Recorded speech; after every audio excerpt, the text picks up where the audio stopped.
ఈ యొక్క సమయంలో గత కొన్ని వారాలుగా యేసు ప్రభు యొక్క రెండవ రాకడ సందేశాలని మనం వింటున్నాం. ఎందుకంటే అంత్య దినాల్లో మనం ఉన్నాం, అపాయకరమైన కాలముల్లో మనం ఉన్నాం. యేసు ప్రభు రెండోసారి ఆయన ఖచ్చితంగా వస్తాడు, దాంట్లో ఎలాంటి అనుమానం లేదు. రెండు ప్రశ్నలు మనకు వస్తాయి. ఆయన ఎప్పుడు వస్తాడు, ఎప్పుడు వస్తాడో ఎవరికి తెలియదు. కానీ ఆయన తప్పక వస్తాడు. ఎలా వస్తాడు అంటే ఆయన రహస్యంగా వస్తాడు, అకస్మాత్తుగా వస్తాడు. నువ్వు అనుకోనని సమయంలో ఆయన వస్తాడు. కాబట్టి నువ్వు నేను కూడా ఎప్పుడు సిద్ధముగా ఉండాలి. కాబట్టి ఎత్తబడుటకు సిద్ధపాటు అనే యొక్క అంశంలో ఈరోజు 4వ ప్రసంగాన్ని ఈరోజు మనం ధ్యానం చేయబోతున్నాం. ఎత్తబడుటకు సిద్ధపాటు.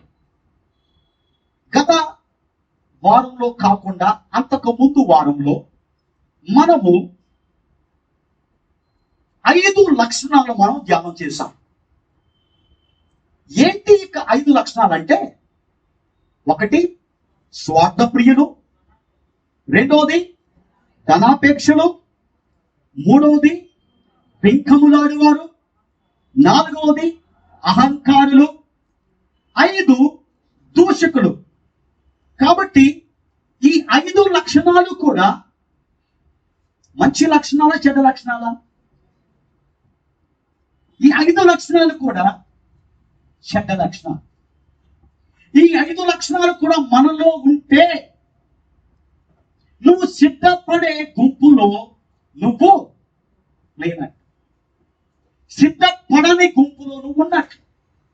అందుకని అంత్య దినాల్లో, అపాయకరమైన కాలంలో ఇలాంటి వ్యక్తులు మన మధ్య ఉంటారు. కాబట్టి నువ్వు వారి వలె ఉండొద్దు. నువ్వు వారి వలె ఉంటే నువ్వు విడిచిపెట్టబడతావు. వారి వలె ఉండకుండా నువ్వు జాగ్రత్త పడని దేవుడు మనకు ఆ యొక్క 5 లక్షణాలని ఆయన తెలియజేశాడు. ఈరోజు మన యొక్క 5 లక్షణాలని ఈరోజు మనం ధ్యానం చేయబోతున్నాం. 2వ తిమోతికి రాసిన పత్రిక, అపోస్తలుడైన పౌలు తిమోతికి రాసిన 2వ పత్రిక 3వ అధ్యాయం మొదటి 2 వచనాలని మనమందరం కూడా చదువుకుందాం. అంత్య దినములలో అపాయకరమైన కాలములు వచ్చుచున్నవని తెలుసుకొనుడి. మనుషులు స్వార్థప్రియులు, ధనాపేక్షలు, బింకములాడువారు, అహంకారులు, దూషకులు, తల్లిదండ్రులకు అవిధేయులు, కృతజ్ఞత లేనివారు, అపవిత్రులు, అనురాగరహితులు, అతి ద్వేషులు.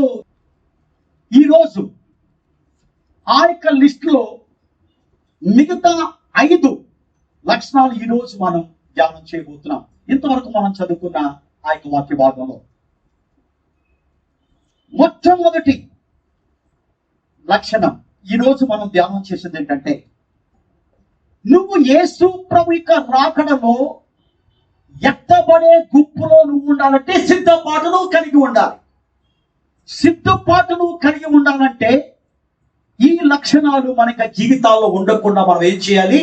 జాగ్రత్త పడాలి. అతి జాగ్రత్తగా మనకి జీవితాలు మనం పరిశీలన చేసుకోవాలి.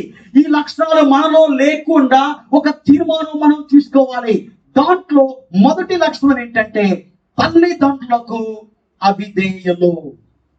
ఎఫెసీకి రాసిన పత్రిక 6వ అధ్యాయం మొదటి 3 వచనాలు మనం చదివినప్పుడు, ఎఫెసియన్స్ చాప్టర్ 6 వర్సెస్ 1 to 3, ప్రియులారా ప్రభువునందు మీ తల్లిదండ్రులకు విధేయులై ఉండుడి, ఇది ధర్మమే, మీకు మేలు కలుగునట్లు నీ తండ్రిని నీ తల్లిని సన్మానింపము, అప్పుడు నీవు భూమి మీద దీర్ఘాయుష్మంతుడగుదువు. ఇది వాగ్దానముతో కూడిన ఆజ్ఞలలో మొదటిది. 10 ఆజ్ఞలు దేవుడు మోషే ద్వారా ఇశ్రాయేలుకు చేస్తాడు. ఈ యొక్క 10 ఆజ్ఞలలో ఈ యొక్క ఆజ్ఞ నీకు మేలు కలుగునట్లు నీ తల్లిని సన్మానించవలెను అనే యొక్క ఆజ్ఞకు ఒక ప్రత్యేకత ఉంది. ఏంటి ఇక ప్రత్యేకత అంటే ఇది వాగ్దానముతో ముడిపెట్టబడిన ఆజ్ఞ. మిగతా ఆజ్ఞలకు వాగ్దానాలు లేవు. వ్యభిచరించకూడదు, దొంగిలకూడదు, అబద్ధ సాక్ష్యం పలకకూడదు, ఇవన్నీ కూడా ఆజ్ఞలు. కానీ ఈ 10 ఆజ్ఞల్లో ఉండే ఈ యొక్క ఆజ్ఞ నీకు మేలు కలుగునట్లు నీవు దీర్ఘాయుష్మంతునట్లు నీ తల్లిని సన్మానించు. అంటే నీ తండ్రిని సన్మానిస్తే ఏం కలుగుతుంది? నీకు మేలు కలుగుతుంది. నీ తల్లిని సన్మానించినట్లయితే నువ్వు ఇక లోకంలో దీర్ఘాయుష్మంతుడవుతావని చెప్పి దేవుడు వాగ్దానముతో ముడిపెట్టబడిన ఆజ్ఞను ఆయన మనకు దయచేశాడు. కాబట్టి ఈ ఆజ్ఞ ఎవరికి అంటే తల్లిదండ్రులు ఉన్న ప్రతి ఒక్కరికి ఇది వర్తిస్తుంది. కొంతమంది తల్లిదండ్రులు మన మధ్యలో ఉన్నారు, కొంతమంది తల్లిదండ్రులు వాళ్ళు విడిచిపెట్టి ఇక లోకయాత్రను వాళ్ళు ముగించారు. సాధారణంగా మనం ఏమనుకుంటామంటే చిన్న పిల్లలు మాత్రమే తల్లిదండ్రులను ఏం చేయాలి? గౌరవించాలి, సన్మానించాలి. మనం పెద్దోళ్ళయ్యాం, మనకు కుటుంబాలు ఉన్నాయి, మనకు కూడా తల్లిదండ్రులు ఉన్నారు, మనం పెద్దోళ్ళు అయిపోయాం కాబట్టి మనకు ఈ ఆజ్ఞ వర్తించదు అని అనుకున్నట్లయితే దేవుని యొక్క వాక్యాన్ని సరిగా అర్థం చేసుకోలేదు. నీ తండ్రి ఇక లోకములో ఉన్నంత వరకు, నీ తల్లి ఇక లోకములో ఉన్నంత వరకు కూడా దేవుడు నీకు అనుగ్రహించిన తల్లిదండ్రులను మనం ఏం చేయాలి? వారిని మనం గౌరవించే వారిగా మనం ఉండాలి, వారిని మనము సన్మానించే వారిగా మనం ఉండాలి.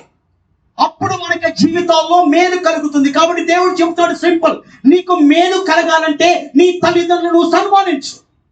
ఈ రోజుల్లో అనేక మంది క్రైస్తవ కుటుంబాలను మనం చూస్తున్నాం, క్రైస్తవ సమాజంలో మనం చూస్తున్నాం, తల్లిదండ్రుల పట్ల గౌరవం లేని బిడ్డలిక లోకంలో జీవిస్తున్నారు. తల్లిదండ్రుల పట్ల అవిధేయత కలిగిన వ్యక్తిగా నువ్వు ఉన్నట్లయితే దేవుడు చెప్తున్నాడు, నీ ప్రవర్తనను నువ్వు మార్చుకోకుండా ఉన్నట్లయితే నువ్వు విడిచిపెట్టబడే గుంపులో నువ్వు ఉంటావు. నువ్వు అనుకుంటున్నావు, ఎందుకు దేవుని నమ్ముకున్నావు? ఎందుకు దేవుణ్ణి మన జీవితాల్లో రక్షకునిగా మనం కలిగి ఉన్నాం? ఎందుకు తెలుసా అంటే దేవుడితో కూడా సదాకాలం పరలోకములో ఉండేదానికి, నరకములో ఉండేదానికి కాదు. విడిచిపెట్టబడే గుంపులో, శాపగ్రస్తమైన గుంపులో ఉండేదానికి కాదు. ఆశీర్వదకరమైన జీవితాన్ని, సదా దేవునితో కూడా జీవించే జీవితాన్ని జీవించేదానికి దేవుడు నిన్ను నన్ను ఏర్పాటు చేసుకున్నాడు. కాబట్టి మన జీవితంలో మనకుండవలసిన ఒకే ఒక కోరి, మధ్యాకాశంలో యేసయ్య రెండోసారి వచ్చేటప్పుడు దేవుని యొక్క బూర ఊదినప్పుడు ఆ బూర శబ్దంతో నేనేం చేయాలి? దేవుని దగ్గరికి ఏం చేయాలి? ఎత్తబడాలి. అలాంటి ఎత్తబడే గుంపులో నేనున్నానంటే నేను సిద్ధపడాలి. ఏ రకంగా నేను సిద్ధపడాలి? ఈ లక్షణాలు నా జీవితంలో లేకుండా నేను సిద్ధపడాలి.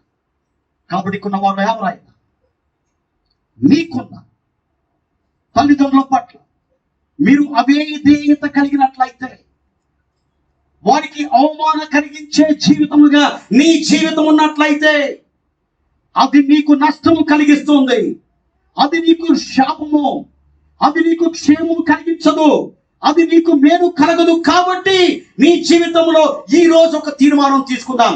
నాయన, నువ్వు నాకు ఇచ్చిన తల్లిదండ్రుల పట్ల నేను గౌరవాన్ని కలిగి ఉంటాను, వాళ్ళని నాయనని సన్మానించే వ్యక్తిగా నా జీవితంలో నేను జాగ్రత్త కలిగి ఉంటానని దేవుడు నీకు నాకు కూడా ఆయన హెచ్చరిస్తున్నాడు. ఇక సమయంలో ఒక వ్యక్తిని మీ మధ్య ఉంచాలని నేను ఇష్టపడుతున్నాను. అతను చేసిన యొక్క పని ఏంటంటే తన యొక్క తల్లిదండ్రులకు ఏం చేశాడు? విధేయత చూపించాలి. తన తల్లిదండ్రుల మనసును నొప్పించాడు. తన యొక్క తండ్రికి ఎదురు తిరిగాడు. తన తండ్రి రాజ్యాన్ని స్వతంత్రించుకోవాలని ప్రయత్నం చేశాడు. తన తండ్రిని చంపాలని ప్రయత్నం చేశాడు. ఎవరో తెలుసా? ఆయన పేరు అబ్షాలోము. అబ్షాలోము దావీదు కలిగిన మూడవ కుమారుడు. దావీదుకు కలిగిన మూడవ కుమారుడు ఎవరంటే అబ్షాలోము. ఇక అబ్షాలోము ఇక తల్లి పేరేంటంటే మయాక. ఏంటి? మయాక. అబ్షాలోము ఇక తల్లి పేరేంటి? మయాక. తండ్రి పేరు ఎవరు? దావీదు. కాబట్టి దావీదు మయాకాకు పుట్టిన ఒక అద్భుతమైన, సౌందర్యవంతమైన, అందమైన కుమారుడు ఎవరో తెలుసా? అబ్షాలోము. అబ్షాలోము అనే పేరుకు అర్థం ఏంటంటే ఫాదర్ ఆఫ్ పీస్. ఏంటి? ఫాదర్ ఆఫ్ పీస్ అంట. ఏంటి? సమాధానానికి తండ్రి అంట. కానీ పేరుకు తగ్గట్టు అబ్షాలోము జీవించాలి. అబ్షాలోము వలన ఆ కుటుంబానికి అసమాధానం వచ్చింది. అబ్షాలోము వలన దావీదు కన్నీరు కార్చాడు. అబ్షాలోము వలన ఆ కుటుంబానికి క్షోభ కలిగింది. అబ్షాలోము వలన ఆ యొక్క దేశంలో అశాంతత కలిగింది, అభద్రత కలిగింది. పేరుకు మాత్రం ఏంటి? సమాధానమునకు తండ్రి. అసమాధానంతో బతికాడు. కారణం ఏంటంటే అతను చేసిన ఒకే ఒక పొరపాటు. ఏంటో తెలుసా? తండ్రికి ఏం చేశాడు? ఎదురు తిరిగాడు. He is rebellious about his father. He wants to grab the kingdom of David. తన తండ్రి రాజ్యాన్ని కబళించేదానికి ప్రయత్నం చేశాడు. తండ్రి అయిన దావీదు తన కుమారుడైన అబ్షాలోమును ఎంతగానో ప్రేమించాడు.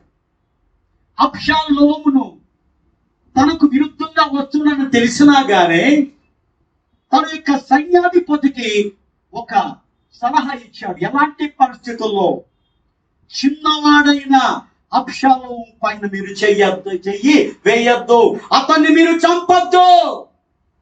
కానీ అబ్షాలోము ఏ ప్రయత్నం చేస్తున్నాడు? తన తండ్రిని చంపి తన తండ్రి రాజ్యాన్ని స్వతంత్రించుకోవడానికి పన్నాగం పన్నితే తండ్రి అయిన దావీదు తన కుమారుని పట్ల ఎలాంటి ప్రేమను వ్యక్తపరిచాడో తెలుసా అండి? ఎలాంటి పరిస్థితుల్లో కూడా నా కుమారుడైన అబ్షాలోమును మీరు చంపొద్దు. తర్వాత ఏం జరిగిందో తెలుసా అండి? తండ్రికి ఎదురు తిరిగాడు, తండ్రిని క్షోభ పెట్టాడు. తల్లిదండ్రులకు విధేయత చూపించని కుమారుడుగా చరిత్రలో స్థిరపడ్డాడు. దానికి ప్రతిఫలం ఏం కలిగింది అంటే తన కుమారులను ఏం చేశాడు? ఫస్ట్ పోగొట్టుకున్నాడు.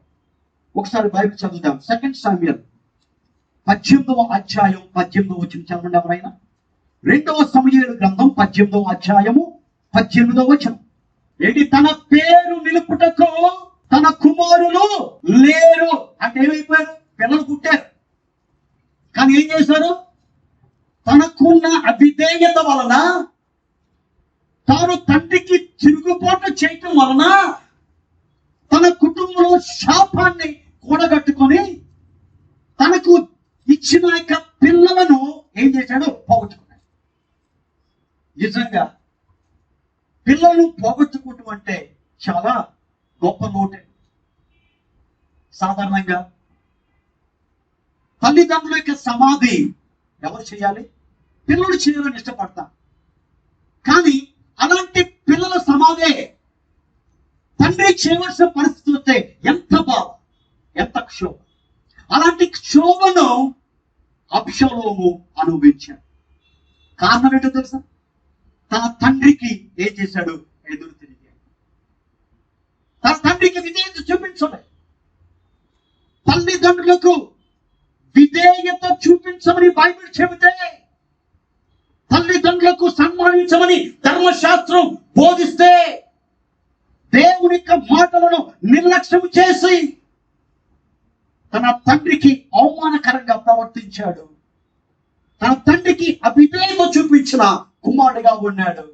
అబ్షాలోము గురించి మనం ఆలోచన చేసినప్పుడు అతడు చాలా సౌందర్యవంతమైన వాడు. ఏంటి? చాలా సౌందర్యవంతమైన వాడు. తల నుంచి అరికాలు వరకు ఎలాంటి డెఫిషియన్సీ లేదంట. అంత పర్ఫెక్ట్ గా దేవుడు అబ్షాలోమును నిర్మించాడు. అంత మంచి అందాన్ని అబ్షాలోముకు దేవుడు దయచేశాడు. అబ్షాలోముకున్న యొక్క జుట్టు చాలా అద్భుతమైన జుట్టుగా ఉండేదంట. అతను గుర్రం పైన వెళ్ళేటప్పుడు ఆ జుట్టు ఇలా పైకి కిందకి పడతా ఉంటే అతనుకున్న అందాన్ని చూసి అనేక మంది చాలా మెచ్చుకునేవారంట. అబ్షాలోము, నువ్వు దేవుడు ఎలాంటి అందం నీకు ఇచ్చాడయ్యా. తన అందాన్ని చూసి వెర్రవీగాడు, తన సౌందర్యాన్ని చూసి వెర్రవీగాడు, తన జుట్టుని బట్టి అతిశయించాడు. ఒకరోజు ఏం జరిగిందో తెలుసా? గుర్రం మీద వెళ్తున్నాడు, ఒక అడవిలో నుంచి వెళ్తున్నాడు.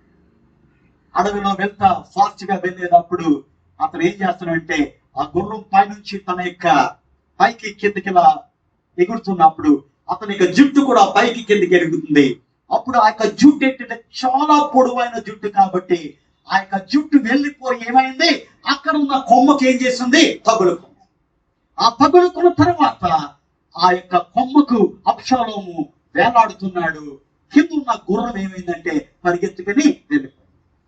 ఆకాశానికి భూమికి మధ్య చెట్టు యొక్క కొమ్మలకున్న ముళ్ళకు ఏం చేశాడు అబ్షాలోము, ఏం చేస్తాడు, వేలాడబడుతుంది. అదే సమయంలో శత్రువు, అదే సమయంలో ఒక సైనికుడు ఏం చేశాడంటే గురిపెట్టి ఏం చేశాడు, అబ్షాలోమును బాణములతో కొట్టి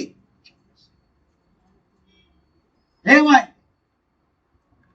అబ్షాలోము యొక్క జీవితంలో ఇలాంటి భయంకరమైన సావును కొని తెచ్చుకునేదానికి కారణం, నీకు మేలు కలిగినట్లు, నీవు దీర్ఘాయుష్మంతుడైనట్లు నీ తండ్రిని తల్లిని సన్మానించుము అనేక దేవుని యొక్క ఆజ్ఞను ఉల్లంఘించి తన తండ్రిని క్షోభ పెట్టాడు. అబ్షాలోము ఎక్కడ చంపుతాడని చెప్పి దావీదు ఏం చేశాడు తెలుసా? దాక్కునే పరిస్థితికి దావీదు వెళ్ళిపోయాడు. దావీదు ఎంతో క్షోభపడ్డాడు.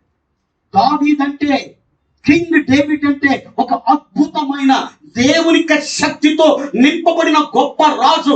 ఆ యొక్క రాజును బట్టి అందరూ కూడా భయకంపితులయ్యారు. అలాంటి రాజే తన కుమారుని చూసి ఏమి చేశాడు, భయపెట్టాడంటే దాని అర్థం ఏంటంటే తన కుమారుని చంపాలంటే ఒక నిమిషంలో చంపొచ్చు.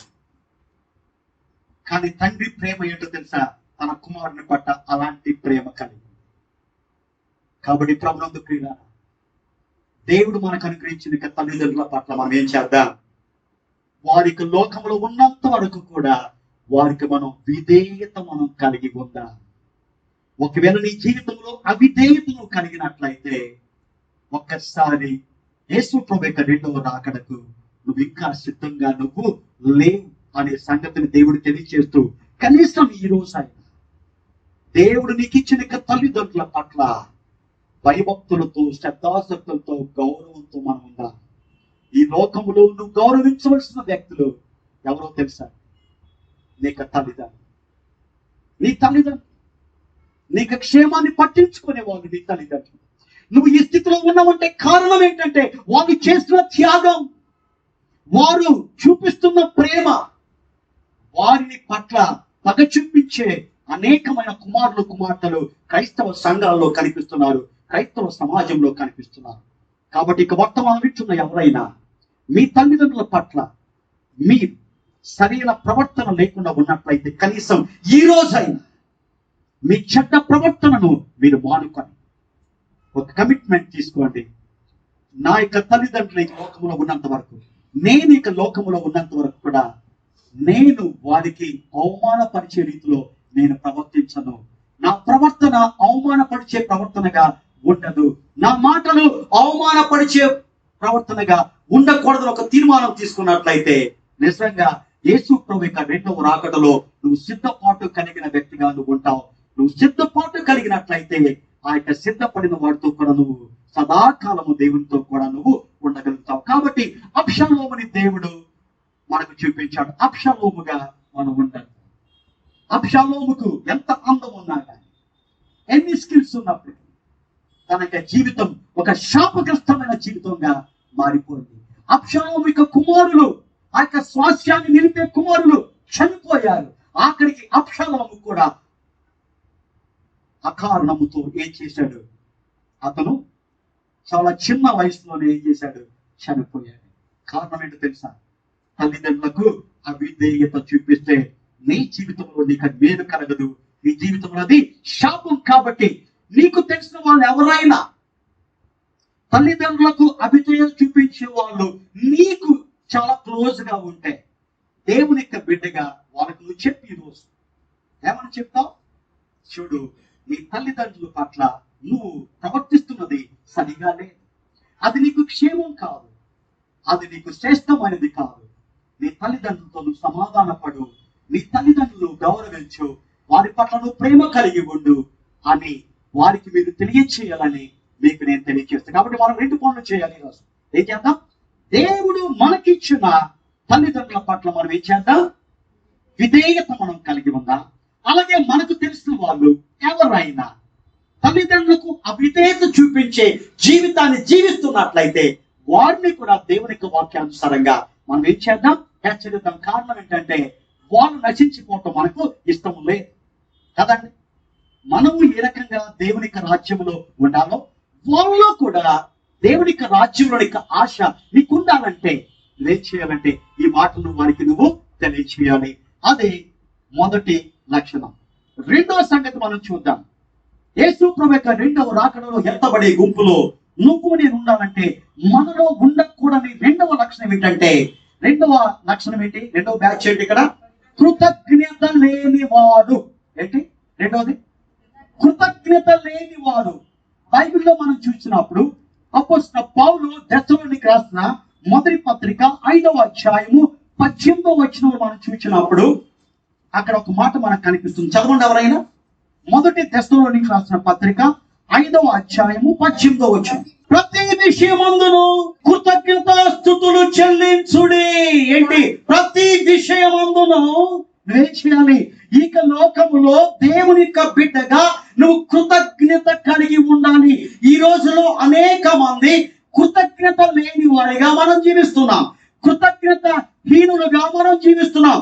చేసిన మేలను మర్చిపోయి మేలు చేసిన వారిని మర్చిపోయే ఒక కృతజ్ఞత లేని జీవితంగా మన యొక్క జీవితాలు ఉంటాయి. ఇలాంటి కృతజ్ఞత హీనముగా నువ్వు జీవిస్తున్నట్లయితే దేవుడు చెప్తున్నాడు ఏమని?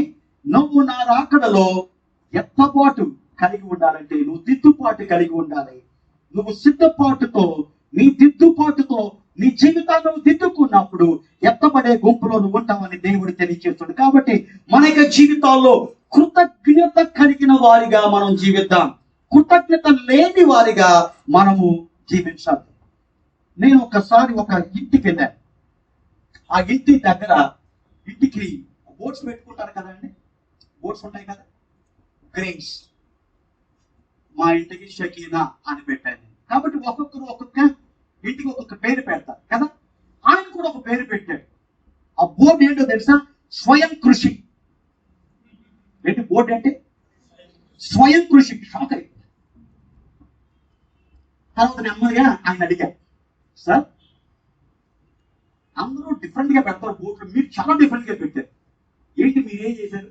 స్వయం కృషి అని పెట్టారు. ఏంటి సార్, ఏ కారణం చేత మీరు ఇక బోర్డులో ఈ పేరు పెట్టారు మీ ఇంటికి? అప్పుడు ఏమన్నాడు తెలుసా? బ్రదర్, ఇల్లంతా ఏంటి నా కష్టార్జితం బ్రదర్, నా యొక్క స్వయం కృషి. ఏంటి? నా స్వయం కృషి. కాబట్టి నేనేం చేశాను? స్వయం కృషి అని బోర్డు పెట్టుకున్నా. ఇతన్ని ఏమనాలి? ఏమనాలి?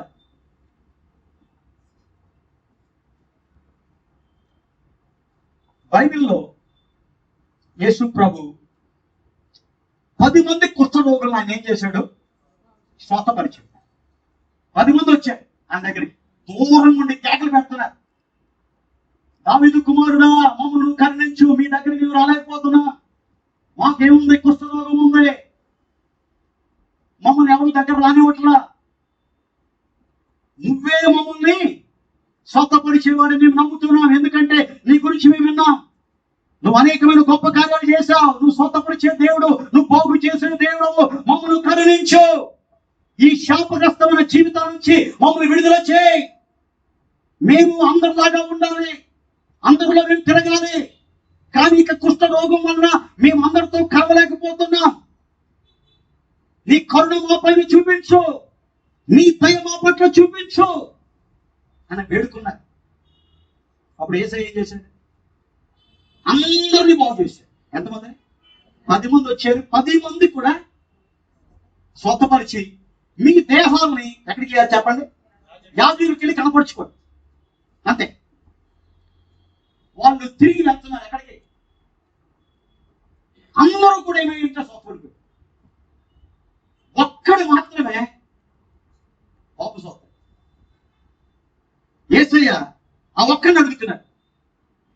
10 మంది స్వస్థపడ్డారుగా, 10 మంది శుద్ధులయ్యారుగా, మిగతా 9 మంది ఎక్కడున్నారు? ఈ 9 మంది ఏ బ్యాచ్ తెలుసా? కృతజ్ఞత లేని బ్యాచ్, కృతజ్ఞత హీనులు. దేవునికి కృతజ్ఞత చెల్లించాలనే ఆశ వారికి జీవితంలో లేదు. బాగైపోయారు, దేవుని మర్చిపోయారు, బాగు చేస్తున్న వ్యక్తిని మర్చిపోయారు. ఈ లోకంలో వాళ్ళు కలిసిపోయారు. ఒక్కడు మాత్రమే కృతజ్ఞత కలిగి యేసయ్య దగ్గరికి వచ్చాడు. నువ్వు ఏ బ్యాచ్ లో ఉన్నావు? ఏ బ్యాచ్ లో ఉండాలని అనుకుంటున్నావు? నాకు తెలుసు. చెయ్యొస్తానంతే. మేము ఎవరైతే యేసయ్య దగ్గరకు వచ్చారో ఆ బ్యాచ్ లో మేము ఉంటామని అని చెయ్యొస్తాం. మంచిదే. కానీ నువ్వు ఆ పని చేస్తున్నావా? ఆ పని చేసే వ్యక్తి అయితే నువ్వు ఒక ఆదివారం ఆరాధన ఎగ్గొట్టావు. ఏంటి కారణం? ఏంటి? 7 దినాలు దేవుడు నీకు ఇచ్చాడు, 6 దినాలు నీ పని కోసం దేవుడు ఇచ్చాడు, 7వ దినం ఆరాధించడంగా దేవుడు ఇచ్చాడు. ఎందుకు? 6 దినాల్లో దేవుడు నీ పట్ల చేసిన మేళను బట్టి దేవునికి కృతజ్ఞత చెల్లించేదానికి, దేవుని ఆరాధించేదానికి, దేవుని కనపరిచేదానికి దేవుడు నీకు ఆదివారపు ఆరాధన దినాన్ని ఇచ్చాడు. మనం ఏం చేస్తాం? ఆ ఆరాధన దినాన్ని కూడా మనం ఏం చేస్తాం? ఎగ్గొట్టి ఈ లోక పనుల్లో సతమతమైపోయి ఇక లోక ఫంక్షన్స్ లో ఉండి దేవుణ్ణి ఆరాధించేదానికి కూడా రాకుండా ఉన్నట్లయితే నేనేమనాలో తెలుసా? కృతజ్ఞత హీనుడు. దేవుని పట్ల కృతజ్ఞత చూపించే వ్యక్తివి నువ్వు కాదు. అలాంటి లక్షణాలు మీలో ఉండకూడదు. తల్లిదండ్రులకు విధేయత చూపించని వారిగా మీరు ఉండకూడదు. రెండోది, కృతజ్ఞత లేని వారిగా మీరు ఉండకూడదు. దేవుని ద్వారా ఎన్నో మేలు పొందుకున్న మనం దేవుని మర్చిపోయి లోకాశంలో చిక్కుకొని దేవుని దగ్గరకు, దేవుని సహవాసాలకు రాకుండా ఉన్నట్లయితే నువ్వు ఏ గుంపులో ఉన్నావు తెలుసా? ఆ 9 మంది గుంపులో ఉన్నామన్నా. ఆ 9 మందిని చూసినప్పుడు చాలా కోపం వస్తుంది. అవునా? ఎలాంటి వ్యక్తులు రాలేదు అనుకుంటావా? లేదు. కారణం ఏంటి? 10 మంది దేవుడు శుద్ధిపరిస్తే లెక్క ప్రకారం 10 మంది రావాలి, దేవునికి వందనాలు చెల్లించి వెళ్ళాలి. కానీ ఏమయ్యారు? 9 మంది అడ్రస్ లేరు, ఒక్కడు మాత్రమే తిరిగి వచ్చాడు. వీళ్ళు చూసినప్పుడు నీకు చాలా కోపం వస్తుంది. కానీ నువ్వు కూడా అదే తప్పు చేస్తావు, సంగతి మర్చిపో. మన కళ్ళు ఎప్పుడు కూడా ఎక్కడ ఉంటాయి? పక్కల పైన ఉంటాయి, మన పైన ఉంటావు. దేవుడు చెప్తున్నాడు, ఫస్ట్ నిన్ను నువ్వు చూసుకో, నీ సంగతి నువ్వు చూసుకో. నువ్వు కృతజ్ఞత కలిగిన వ్యక్తిగా నువ్వు ఉండు. కృతజ్ఞత లేని వాడిగా నువ్వు ఉన్నట్లయితే నువ్వు సిద్ధపాటు లేని వ్యక్తిగా నువ్వు ఉన్నావు. సిద్ధపాటు లేకుండా ఉన్నట్లయితే యేసు ప్రభువు యొక్క 2వ రాకడలో ఎత్తపడతామనే గ్యారెంటీ మన జీవితాల్లో మనకు. కాబట్టి కృతజ్ఞత లేని వారిగా కాకుండా కృతజ్ఞత కలిగిన వారిగా మన యొక్క జీవితంలో మనం ఉందాం. 3వ సంగతి మనం చూద్దాం. 3వ లక్షణం. 3వ లక్షణం ఎవరండి? అపవిత్రులు. పేతురు రాసిన మొదటి పత్రిక 1వ అధ్యాయం 16వ వచనం. 1 Peter chapter 1 verse 16. ఓకే, దేవుడు చెప్తున్నాడు ఇక్కడ, నేను పరిశుద్ధుడు కనుక మీరు ఎలా ఉండాలి? శుద్ధులై మీరు ఉండండి. మీరు పరిశుద్ధులై ఉండండి. ఎవరు పరిశుద్ధుడు?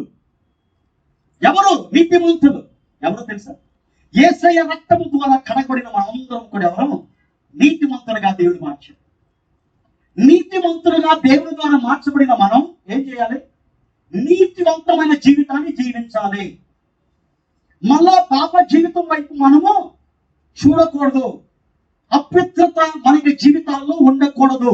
పవిత్రులుగా, పరిశుద్ధులుగా ఇక లోకములో మనం ఉన్నప్పుడు యేసు ప్రభు యొక్క రెండవ రాకడలో సిద్ధపడిన గుంపులో మనం ఉన్నట్లు. కారణం ఏంటంటే దేవుడు అసహించుకునేదని తెలుసా? ఆయన నిన్ను అసహించుకోడు. నీలో ఉన్న అపరిశుద్ధతను, అపవిత్రతను, పాపాన్ని ఆయన అసహించుకుంటాడు. కాబట్టి మనకి జీవితాలను పరిశీలన చేసుకుంటాం. కీర్తన 106:39 చదవండి. కీర్తన 106:39. తమ క్రియల వలన ఎవరండి దేవుని ద్వారా ఐగుప్తు దాస్యము నుంచి విడిపించబడి కానాను దేశములోనికి అడుగు పెట్టేదానికి దేవుడు ఏర్పాటు చేసుకున్న ఐగుప్తుల యొక్క బారి నుంచి రక్షించబడిన దేవుని బిడ్డలైన ఇశ్రాయేలీయులు ఏమయ్యారు? తమ క్రియల వలన వాళ్ళు ఏం చేశారు? ఈ లోకంలో నువ్వు ఉన్నావు, దేవుని యొక్క బిడ్డగా దేవుడు నిన్ను చూస్తున్నాడు. నీ క్రియలు ఎలా ఉండాలి? పరిశుద్ధమైన క్రియలుగా ఉండాలి. అపవిత్రమైన క్రియలు నువ్వు ఉంటే ఆ అలనాడు ఇశ్రాయేలీయులు అందరూ కూడా బయలుదేరారు. అవునా? ఎక్కడి నుంచి? ఐగుప్తు నుంచి అందరూ బయలుదేరారు. దేవుడు చెప్పాడు ఏమని? మిమ్మల్ని అందరినీ కూడా పాలు తేనెలు ప్రవహించు కానాను దేశంలోనికి నేనేం చేస్తాను అడుగుతాను. దేవుడు వాగ్దానం చేశాడు. దేవుడికి ఒక ఆశ ఉంది. అందరినీ కూడా ఎక్కడికి తీసుకెళ్ళాలి? కనాను దేశంలోనికి వెళ్ళి తీసుకెళ్ళాలి. కానీ ఎంతమంది వెళ్ళారండి? ఎంతమంది వెళ్ళారు? కారణం ఏంటి? ఈ ఇద్దరిలో ఉన్నది ఏంటంటే ఆ పరిశుద్ధమైన దేవుణ్ణి వాళ్ళు పరిశుద్ధులుగా ఎంచుకొని తమ యొక్క జీవితాన్ని పరిశుద్ధంగా ఉండేదానికి తీర్మానం చేసుకున్నారు. తమ క్రియల వలన మిగతా వాళ్ళు అపవిత్రులయ్యారు. తమ క్రియల వలన వీరు అంటే ఎవరు? యెహోషువ, కాలేబు అపవిత్రులు కాదు. సంఘం ఎంతమంది ఉన్నారు? అందరూ ఎత్తపడతారని చెప్పలేదు ఏ సంఘం.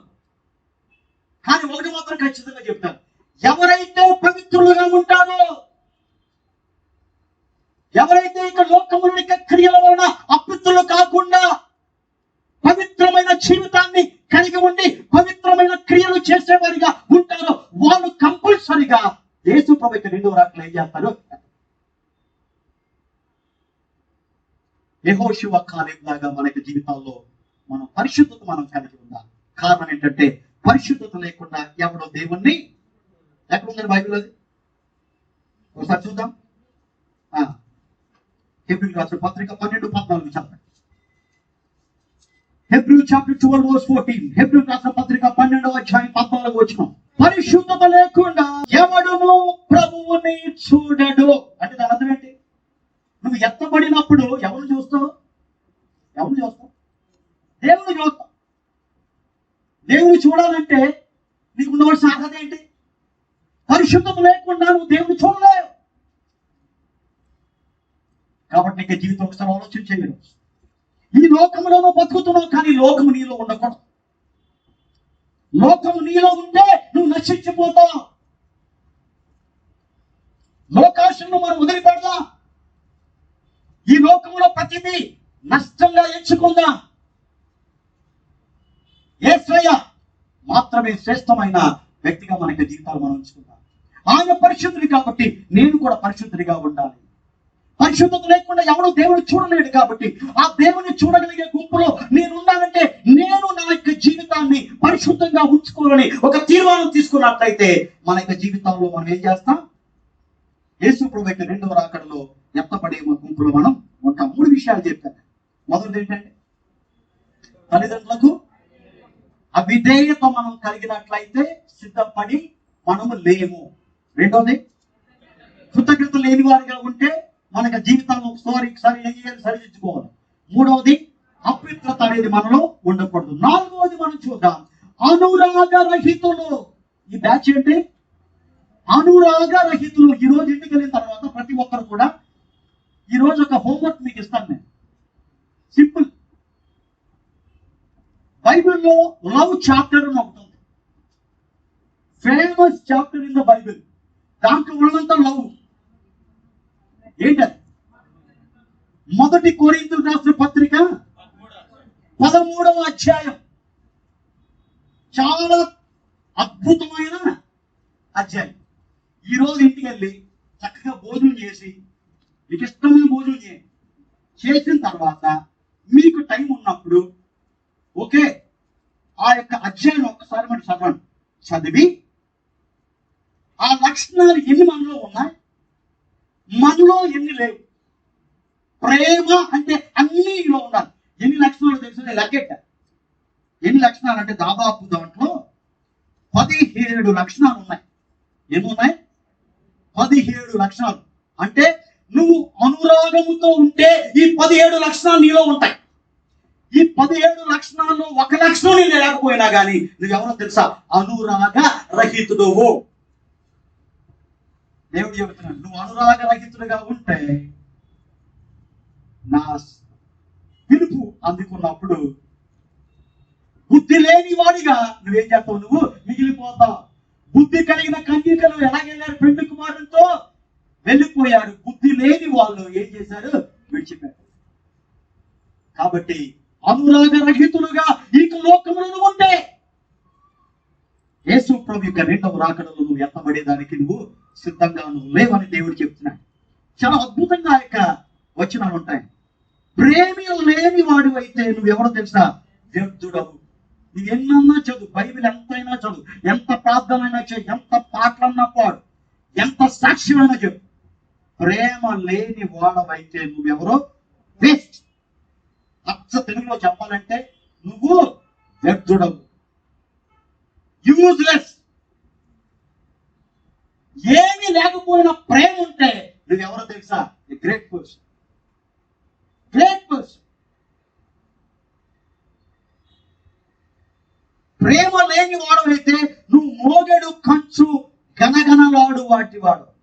ఇంకా చూడండి, ప్రవచించు వరం, మర్మములు ఎరిగిన జ్ఞానం, కొండలను పెకలింపగలిగిన విశ్వాసం, ఇవన్నీ నీకున్న ప్రేమ లేని వాడవైతే నువ్వు అంటే దాని అర్థం ఏంటి? నువ్వు ఎంత భక్తుడు వాయి, నువ్వెంత స్వస్థత వరం కలిగిన భక్తుడు వాయి, నువ్వెంత అద్భుతమైన ప్రవచన వరము కలిగిన దైవ సేవకుడు అయినా, నువ్వు ఎంత వాక్య జ్ఞానము కలిగిన దైవ సేవకుడు అయినా, దేవుడు ఎంత గొప్పగా నిన్ను వాడుకుంటున్నా, ప్రేమ లేని వాడైతే నువ్వు బెస్ట్.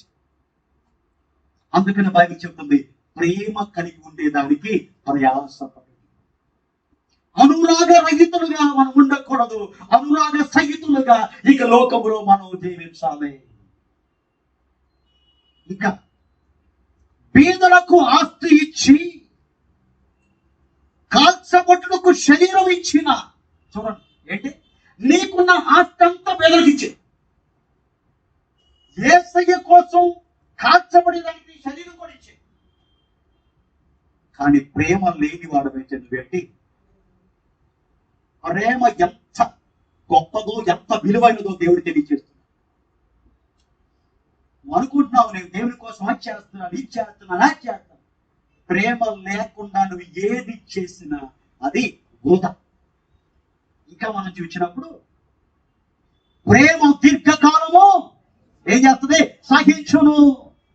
ప్రేమ ఏం చేస్తుంది? దయ చూపించును. ఎవరి పట్ల? ప్రతి ఒక్కరి పట్ల. నీకు పెట్టిన వాళ్ళని బట్టి నువ్వు దయ చూపిస్తే నిజమైన ప్రేమ కాదు. నీకు శత్రువులను నువ్వు దయ చూపిస్తే అది నిజమైన ప్రేమ. నీ క్షేమాన్ని కోరుకున్న వాళ్ళని నువ్వు ప్రేమించినట్లయితే గొప్పతనం లేదు. నీకు హింస పెట్టిన వాళ్ళని, నీకు క్షోభ పెట్టిన వాళ్ళని, నీ పతనాన్ని కోరుకున్న వాళ్ళని, నీ పరువును బజారుకి ఇచ్చిన వాళ్ళని, నిన్ను క్షోభించిన వాళ్ళని, నీకు హాని చేసిన వారిని నువ్వు ప్రేమించడం అది నిజమైన ప్రేమ. వారి పట్ల దయ చూపించడం నిజమైన ప్రేమ. కాబట్టి ప్రేమ ఏం చేస్తుంది? దీర్ఘకాలము సహించను. నెంబర్ 1 ప్రేమ దయ చూపించను. 3వది ప్రేమ మత్సరపడదు. ప్రేమ డంబముగా ప్రవర్తింపదు. ప్రేమ ఉప్పొంగదు. మన ప్రేమలంటే ఒకసారి ఉప్పొంగిపోతూ ఉంటాయి. 3 బాగుందనుకోండి, ప్రేమ ఉప్పొంగిపో. 3 బాగలేకపోతే అలా ఉండకూడదు. యేసయ్య ప్రేమ ఎలా ఉంటుంది? అది సదాకాలము ఉప్పొంగని ప్రేమ. నా యేసయ్య ప్రేమ పాట పాడతాను. ప్రేమ, యేసుని ప్రేమ, అది కొలువలేనిది, నిజము దీనిని నమ్ము, ఇది భూమి అందించలేని ప్రేమ, శాశ్వతమైన ప్రేమను యేసయ్య నీకు ఇచ్చాడు. ఆ ప్రేమ కలిగి ఉండేదానికి ప్రయాసపడమని దేవుడు చెప్పాడు.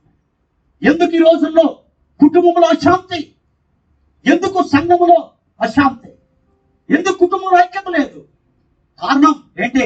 ప్రేమ లేదు. ప్రేమ మచ్చల పడదు, ప్రేమ పటాంగంగా ప్రవర్తించదు, ప్రేమ ఉప్పొంగదు. ఆరోది ప్రేమ అమర్యాదగా.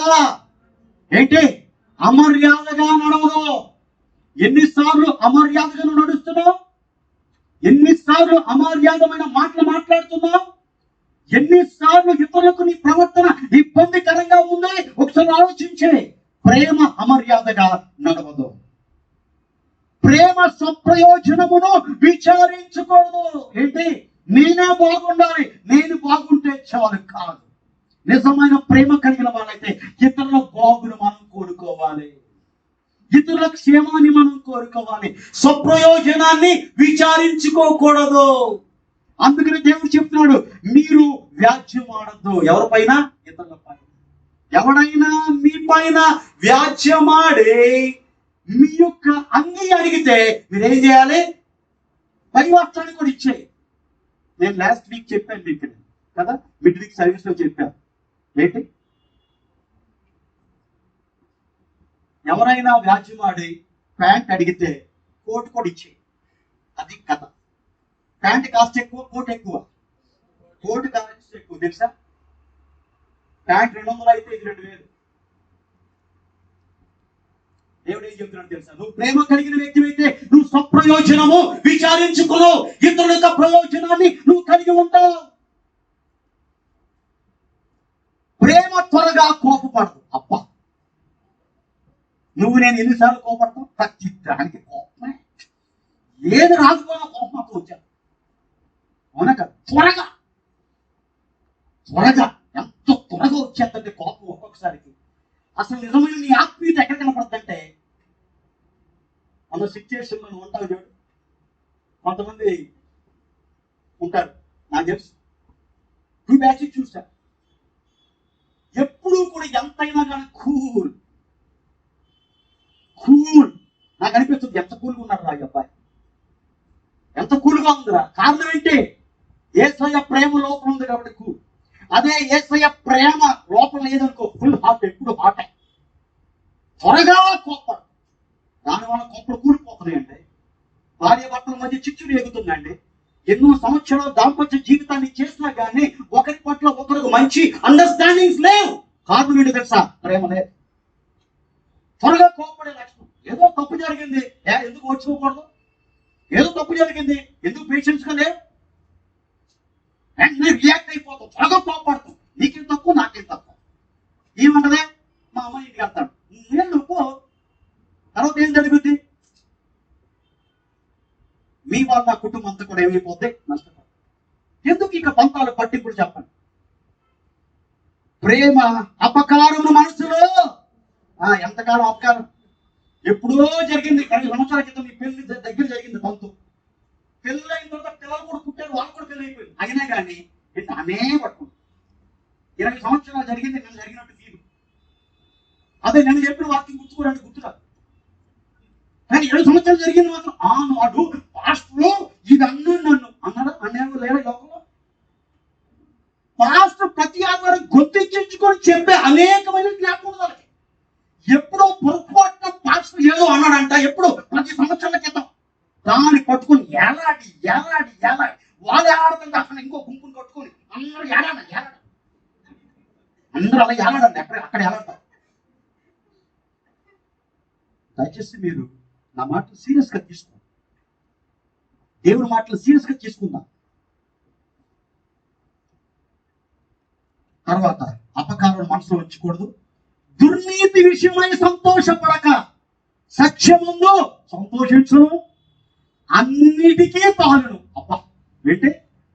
అన్నిటికీ తానును, అన్నిటినీ నమ్మును, అన్నిటినీ నిరీక్షించును, అన్నిటినీ ఓర్చును, ప్రేమ శాశ్వత కాలం ఉండను, విశ్వాసము, నిరీక్షణ, ప్రేమ వీటిలో శ్రేష్టమైనది అది. అందుకనే ఎత్తబడే గుంపులో ఉండాలని ఆశ ప్రతి ఒక్కరికి ఉంది. అవునా? ఉండాలంటే ఈ రోజు నుంచి నీకు ఎన్ని ఉండాలి? ఈ 17 లక్షణాలు నీ లైఫ్ లో నువ్వు పాటించు. ఈ 17 లక్షణాలు నీలో ఉంటే నువ్వు అనురాగరహితుడిగా ఉండవు, అనురాగ సహితుడిగా నువ్వు ఉంటావు. అప్పుడు దేవుని రాకడలో ఎత్తబడి సదాకాలం మనం దేవునితో కూడా మనం ఉంటాం. ఆఖరిగా ఐదవది ఏంటంటే ఏంటి? అతి ద్వేషులు. అతి ద్వేషులు అంటే ఏంటి? Unforgiving people. ఏంటి? Unforgiving people. ద్వేషాన్ని హృదయంలో పెట్టుకొని క్షమాపణ లేని వారు, అతి ద్వేషము కలిగిన వారు, అతి ద్వేషము. బైబిల్ ఒక మాట ఉంది, మనము కయ్యను వంటి వారు ఉండకూడదు. కయ్యను ఏం చేశాడు? తన సహోదరుని పట్ల ద్వేషాన్ని కలిగి ఉన్నాడు, అతి ద్వేషిగా మారిపోయాడు. అతి ద్వేషంతో తన యొక్క తమ్ముడిని ఏం చేశాడు? చేతులా యేసేపు ఏం చేశాడు? యేసేపుకు ఎంత ట్రబుల్ ఇచ్చాడో తెలుసా? వాళ్ళ యొక్క అన్నదమ్ములు బట్టలు వేసుకుంటే కామెంట్, ఏదైనా మాట్లాడితే కామెంట్, ప్రతి దాన్ని కూడా ఏంటి విసిగించాడు. చిన్నప్పటి నుంచి విసిగింపే విసిగింపే విసిగింపే. చిన్నోడు అని చెప్పి ప్రేమతో ప్రోత్సహించవలసిన అన్నలు ఏం చేశారు? వీడు మనం వెళ్తాడంట, చూద్దాం ఎలా వెళ్తాడు, గుంతలో పడద్దామని గుంతలో వేశారు.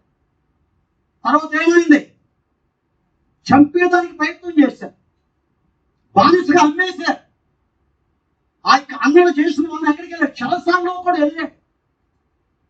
అనేకమైన పరిస్థితికి తలొగ్గాడు, చేయని పాపాన్ని కూడగట్టుకున్నాడు. మనమైతే ఏం చేద్దాం? నా టైం వస్తుంది అప్పుడు చూసుకుంటా, ఇప్పుడు నీ టైం చూసుకో. కానీ ఏమన్నాడు యేసేపు? ఎంత అద్భుతంగా క్షమించాడు తెలుసా? అన్నలారా, మీరు ఆ రోజు నాకు ఈ రకంగా చేయకుండా ఉన్నట్లయితే నేను ఈ స్థితిలో ఉండేవాడిని కాదు. ఒకవేళ నేను ఈ స్థితిలో ఉండేవాడిని అయితే మన కుటుంబం అంతా కూడా ఏమైపోను? భోజనం లేకుండా చచ్చిపోను. కాబట్టి అంతా మన మేలు కోసమే దేవుడు చేశాడు, మీరు బాధపడద్దు. అదండి క్షమాపణ కలిగిన జీవితం అంటే. ద్వేషం లేని వాళ్ళు ఉండే లక్షణం ఏంటంటే అదండి. మనం ఎలా ఉంటది? అతి ద్వేషం. కాబట్టి 5 లక్షణాలు మనం చూసాం ఈరోజు. మనం కయ్యన్ లాగా ఉండదు. ఎవరిలాగా ఉన్నాం? యోసెఫ్ లాగా ఉన్నాం. యోసెఫ్ ఏం చేశాడు? తన అన్నలను క్షమించాడు.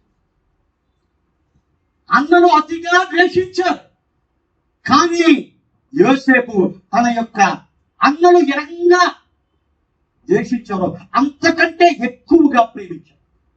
ఈరోజు అదే చేద్దాం. ఎవరైనా నేను ద్వేషిస్తే ఏం చేద్దాం? వాళ్ళు ఎక్కువగా ప్రేమించారు. ఎంతవరకు అడిగి భోజనం పెట్టాలి, పిలిచి బిర్యానీ పెట్టి వచ్చి అది అవుతుందా? అమ్మో ఎలాగవుతుంది బ్రదర్, వాడు ఏం చేశాడు నీకేం తెలుసా? తెలుసుకుని నేనేం చేయాలి? బైబిల్ ఏముందో చెయ్యండి, నా మాట ప్రకారం చెయ్యి. బైబిల్ ఉన్నది చెయ్యి. ఎందుకంటే నీకు ఆశ ఉందిగా, నరకానికి వెళ్ళాలి అన్నది చేయండి, చేస్తాం. పరలోకానికి వెళ్ళండి, ఎలా వెళ్తాం మరి? ఊరు వెళ్ళిపోతావు? ఊరు వెళ్ళిపోతానికి బైబిల్ వదలదు. దేవుడు చెప్తున్నాడు, నువ్వు ఎలాగుండాలి? తల్లిదండ్రులకు విధేయత చూపించే వ్యక్తిగా ఉంటావు. రెండవది కృతజ్ఞత కలిగి జీవించడం. మూడవది పవిత్రత కలిగి ఉండు. నాలుగవది ప్రేమతో నీ జీవితంలో కొనసాగు. ద్వేషము లేకుండా ఇతరుల పట్ల ప్రవర్తించు. అప్పుడు దేవుని యొక్క పూర్వముదగానే దేవుని యొక్క అద్భుతమైన ఆ యొక్క రెండవ రాకడలో ఎత్తబడే గుంపులో మనం అందరం అనుకుంటాం. ఆ రకంగా ఉండేదానికి దేవుడు మనకు సహాయం చేసి నడిపించుగాక.